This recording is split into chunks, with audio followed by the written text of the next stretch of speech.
အားလုံးပဲမင်္ဂလာပါကိုဒစ်မီချန်နယ်နဲ့ကြိုဆိုပါရစေဒီ series ကတော့ Python 4 beginner series ဖြစ်ပါတယ်ဒီနေ့ဒီဗီဒီယိုမှာကျွန်တော်တို့ဒီ diamond shape program ကိုကြည့်မယ်ပေါ့နော်ဒီ multiple inherent diamond ပေါ့နော်အဲ့ဆိုပထမဆုံးတော့ကျွန်တော်အချိန်မပြောင်းလဲကျွန်တော်ပိုက်ကြမ်းလေးကိုဖွင့်လိုက်မယ်ပေါ့နော်ကျွန်တော်ပိုက်ကြမ်းလေးကိုဖွင့်လိုက်မယ်ပြီးတော့အရင်ဗီဒီယိုတွေမကြည့်ရသေးဘူးဆိုရင်အရင်ဗီဒီယိုကိုကြည့်ပေးပါအောင်နော်ကျွန်တော်အရင်ဗီဒီယိုထဲမှာကျွန်တော်ဒီ super ကိုကြည့်ထားအောင်နော် class ထဲမှာ super ကိုကြည့်ထားတယ်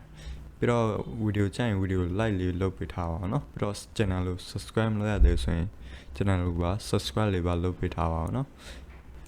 ပိုက်ချမ်းပွင့်သွားရင်ဆိုကျွန်တော်ဒီထဲမှာဘာလုပ်မလဲဆိုတော့ကျွန်တော် file အသစ်လုပ်မယ်ပေါ့နော်ဒီမှာ project ထဲမှာ right click လုပ်မယ်ခဏလေးဆောက်ပေးပါ new python file ပေါ့နော်ပြီးတော့ကျွန်တော်ဒီမှာ diamond ဆိုထားလိုက်ပါနော် diamond ဆိုထားလိုက်မယ်ပြီးတော့ကျွန်တော်ဒီမှာ enter လုပ်ပြီ enter လုပ်ကျွန်တော်ဒီကောင်ကိုစုံလေးဆွဲလိုက်ပါနော်စုံလေးဆွဲလိုက်မယ်ပြီးတော့ကျွန်တော်ဒီမှာဒီ diamond shape program ကိုကြည့်ပါဦးနော်ဒီကပါလဲဆိုတော့နော်အဲ့ဆိုကျွန်တော်ဒီမှာတစ်ခုပုံလေးပြမှာပါပြီးတော့ဒီမှာကြည့်ပြီးတော့ဒီ diamond shape program ပါလဲဆိုတော့ကျွန်တော်ဒီမှာကြည့်တော့အောင်နော်အဲ့ဆိုဒီ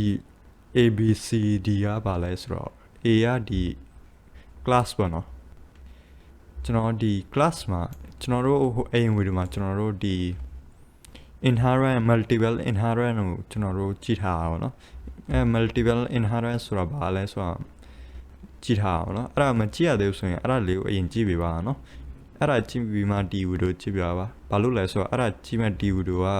နားလည်မှာပေါ့နော်ဒီဗီဒီယိုနားလည်မှာအဲ့ဆိုကျွန်တော်ဒီမှာကြည့်မယ်ပေါ့နော်ဒီ A class ကသူက inherent လောက်ထားတာ A class ဆိုသူက B နဲ့ C နဲ့ inherent လောက်ထားအောင် B က A က B ထဲမှာ inherent လောက်ထားအောင်နော်ပြီးတော့A က C ထဲမှာလည်း inherent လောက်ထားတယ်ပြီးတော့ D က A နဲ့ဒီ B နဲ့ C ကို inherent လောက်ထားအောင်နော်ဒီထဲမှာ B နဲ့ C ကို inherent လောက်ထားတယ်အဲ့ဆိုကျွန်တော်ဒီလိုပဲကျွန်တော် class လေးခုလုပ်မယ်ပေါ့နော်ကျွန်တော်ဒီမှာ class လုပ်မယ်အဲ့ဆိုကျွန်တော်ဒီမှာ ss class A ပေါ့နော်အဲ့ဆိုတော့ A လောက်မယ်ပြီးတော့ pass လေးလောက်ထားလိုက်မယ်ပြီးတော့ကျွန်တော်နောက်တစ်ခုကျတော့ class B ပေါ့နော်ပြီးတော့ pass လေးလောက်ထားလိုက်မယ်နော်အဲ့လိုကျွန်တော်ဒီမှာ၄ခုလုံးလုပ်မယ် C ပေါ့နော် ss pass ပေါ့နော် class D ပေါ့နော် class D ပြီးတော့ကျွန်တော်ဒီမှာ pass လေးလောက်ထားလိုက်မယ် pass လုပ်ပြီးဆိုကျွန်တော်ဒီမှာဒီလိုပဲကျွန်တော်ဒီလိုပဲကျွန်တော်ဒီရပါနော်ဒီလိုပဲကျွန်တော်ဒီပုံအတိုင်းပဲပေါ့နော်ပုံအတိုင်းပဲကျွန်တော်တို့ဒီ class လေးကိုဒီ class လေးခုပုံအတိုင်းပဲကျွန်တော် inherent လုပ်မှာပေါ့နော်အဲဆိုကျွန်တော်ဒီကောင်ကိုဒီထဲမှာထားမယ်ပြီးတော့ inherent လုပ်မှာပေါ့နော်ဒီအတိုင်းအဲဆိုကျွန်တော် A ကို B ကို A နဲ့ inherent လုပ်ထားဆိုတော့ကျွန်တော် B ထဲမှာ A ကို inherent လုပ်ထားပါတော့အဲ့ဆို A ကိုကျွန်တော်ဒီမှာ inherent လုပ်ပြီเนาะဒီမှာ inherent ဒီမှာလာပေါ်ပြီเนาะအဝိုင်းများလေးထုတ်ပြီးပြီးတော့ကျွန်တော်ဒီ A ကို C ထဲမှာလည်း inherent လုပ်ရအောင်ပေါ့เนาะအဲ့ဆိုကျွန်တော်ဒီမှာ C ထဲမှာလည်း A ကို inherent လုပ်လိုက်မယ် inherent လုပ်ပြီဆိုဒီမှာနောက်တစ်ခုပေါ့เนาะပေါ်ပြီးတော့ဒီ B နဲ့ C ကိုကျွန်တော် inherent လုပ်မှာပေါ့เนาะ B နဲ့ C ကို inherent လုပ်မယ် B နဲ့ C ကို inherent လုပ်မယ်ဒီမှာ inherent လုပ်ရနော် B နဲ့ C ကိုလည်း inherent လုပ်လိုက်ပဲအဲ့ဆိုကျွန်တော်ဒီမှာဒီကတော့ဒီ၄ခုလုံးကျွန်တော်တို့ inherent လုပ်ပြီးပြီနော်အဲ့ဆိုကျွန်တော်ဒီကောင်ကိုပိတ်လိုက်မယ်ပြီးတော့ဒီကောင်ကို share လိုက်မယ်နော်ပြီးတော့ကျွန်တော်ဒီမှာ error ဘာ error လဲဆိုတာကြည့်မှာပေါ့နော်ဘာ problem လဲဆိုတာဘာပြဿနာလဲဆိုတာကြည့်မှာအဲ့ဆိုကျွန်တော်တို့ဒီ C နဲ့ B ကို inherent လုပ်လိုက်ပြီဒီထဲမှာပေါ့နော်အဲ့ဆိုကျွန်တော်ထားလိုက်ပါကျွန်တော်ပြီးတော့ကျွန်တော်ဒီမှာထားလိုက်ပါကျွန်တော်ဒီ ABCD ကိုကျွန်တော်ဒီမှာ object လေးထားလိုက်ပါတော့ A ဆိုကျွန်တော် A ကိုကျွန်တော်ဒီမှာယူမယ်ပေါ့နော် A နဲ့ယူမယ်ပြီးတော့ B ကိုလည်းကျွန်တော် B နဲ့ဒီမှာယူမယ်ပေါ့နော် B နဲ့အဲ့လိုပဲကျွန်တော်၄ခုလုံး C နဲ့ D နဲ့ဟိုပါကျွန်တော်ယူလိုက်မှာပေါ့နော်ဒီက C ဆိုတော့ C ဒီမှာ C ပေါ့နော် C ပြီးတော့ D ပေါ့နော်ဒီမှာ D ကိုယူလိုက်မယ်အဲ့ဆိုဒီမှာ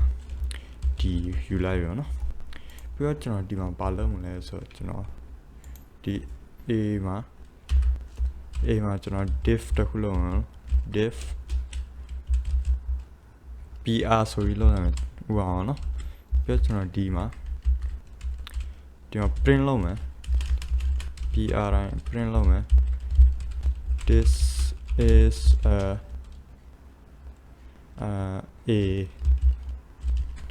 this is a class print လို့ရေးလိုက်မယ်နော် a class print လို့ရေးလိုက်မယ်ပြီးတော့အဲ့လိုပဲကျွန်တော်ဒီမှာဒီဟာဒီလိုရေးပြီးကျွန်တော်ဒီမှာဒီ a ကိုကျွန်တော်ယူမယ်နော် a ကို print လုပ်မယ်နော်အဲ့ဆိုကျွန်တော်ဒီမှာ print မဟုတ်လဲကျွန်တော်ဒီမှာ print လုပ်မယ် print d နဲ့ d dot d pr ကို print လုပ်မှာနော် run နဲ့ရှင်မှာကျွန်တော် right click လုပ်ပြီးရမ်းမှာပေါ့နော် run နဲ့ရှင်မှာဒီမှာသူက this is a class print ဆိုလာနော်ဒီနဲ့လောက်တဲ့ရှင်သူက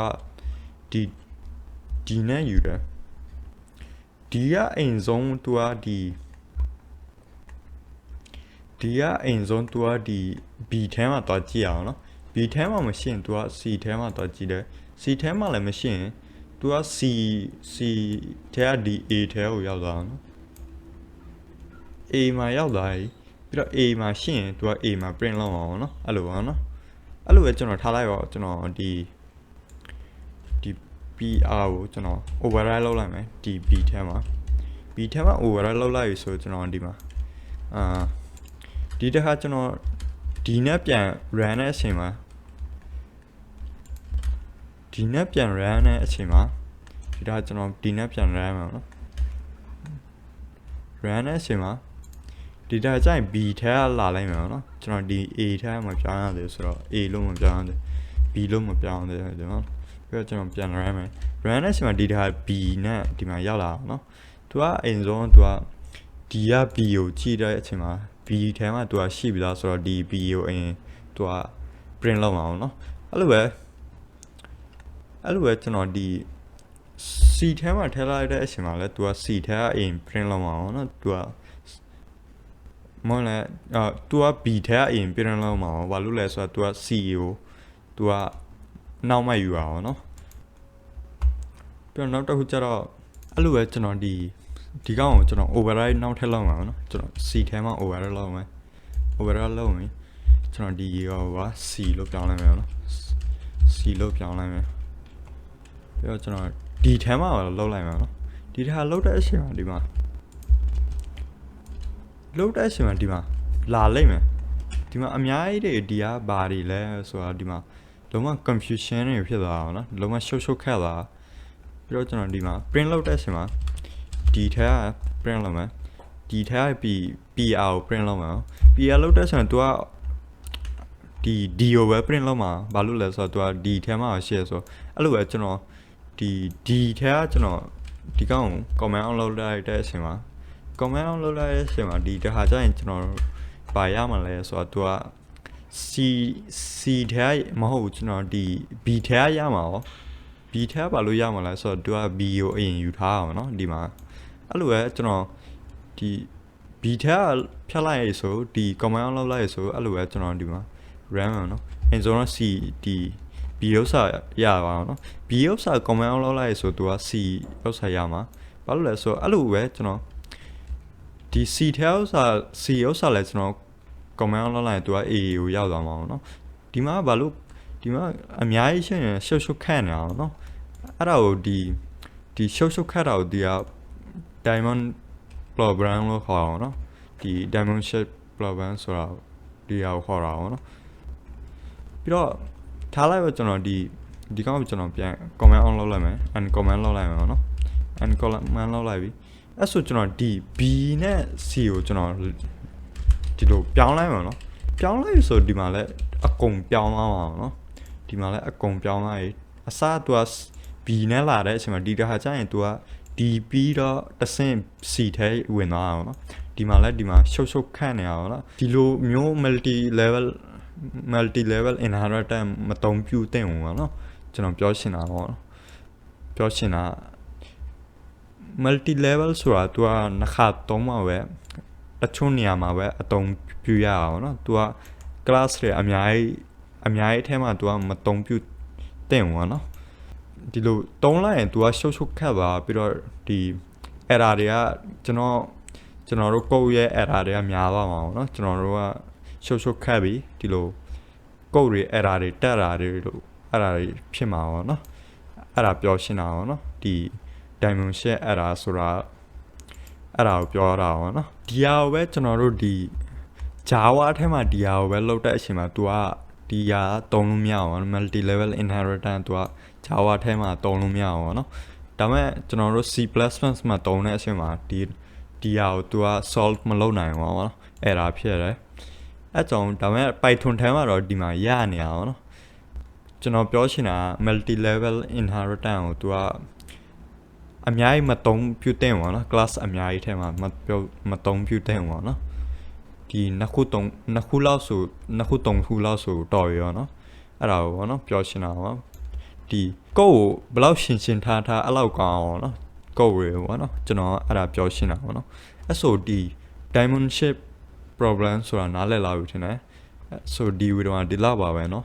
နောက်ဗီဒီယိုကြိုင်ရင်ကျွန်တော်တို့ဒီ Python လေးကိုပို့လေးလာမှာနော်ကျေးဇူးတင်ပါတယ်